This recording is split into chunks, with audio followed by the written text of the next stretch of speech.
La matinale d'Europe 1. Nikos Aliagas. Il est 8h11, coup d'œil à l'actualité internationale comme chaque matin avec Vincent Hervouette. Nikos. Bonjour Vincent Hervouette. Bonjour Nikos, bonjour Céline. Bonjour. Un carnage dans une prison pour migrants en Libye. C'est un bombardement qui a tué une quarantaine d'Africains. On a blessé 100 autres et il faut bien le dire, l'indignation est générale.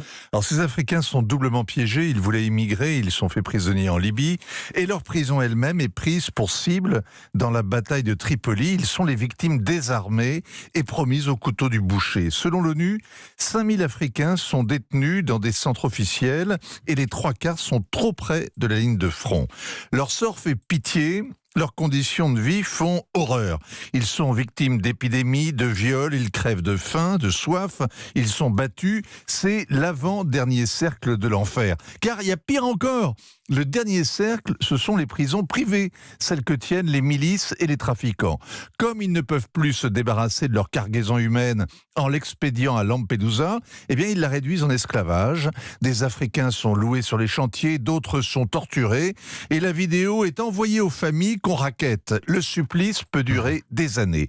Le carnage d'hier a eu lieu dans les hangars d'un camp militaire à Tadjoura, dans les faubourgs de la capitale, et il braque l'attention sur la bataille de Tripoli. L'ONU verse des larmes de crocodile. Elle a mis en place le gouvernement provisoire qui laisse faire ces milices de voyous, mais son envoyé spécial s'indigne, le Conseil de sécurité s'agite et le secrétaire général réclame une enquête.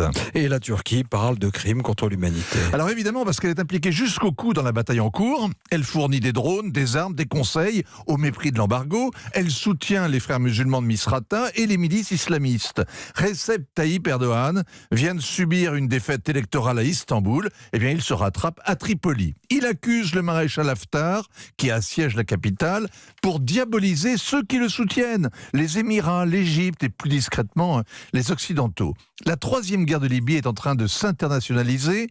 Et enfin, dans le cœur des pleureuses, il y a les ONG européennes qui dénoncent un crime de guerre. Celles-là veulent faire honte à l'Europe qui a fermé ses portes et fait tout pour dissuader les traversées de la Méditerranée. Et c'est vrai que les victimes d'hier sont des Érythréens et des Soudanais qui avaient sans doute droit au statut de réfugiés. Mais comment s'émouvoir du sort des Africains en Libye et dénoncer en même temps le maréchal Haftar qui refuse le statu quo? On ne peut pas réclamer un pont humanitaire vers l'Europe et laisser les preneurs d'otages prospérer à Tripoli. La Libye est pavée de bonnes intentions, la France le sait parfaitement, c'est elle qui a ouvert les portes de l'enfer en voulant se débarrasser de ce vieux diable de Kadhafi. Et là, ça, c'est un véritable crime.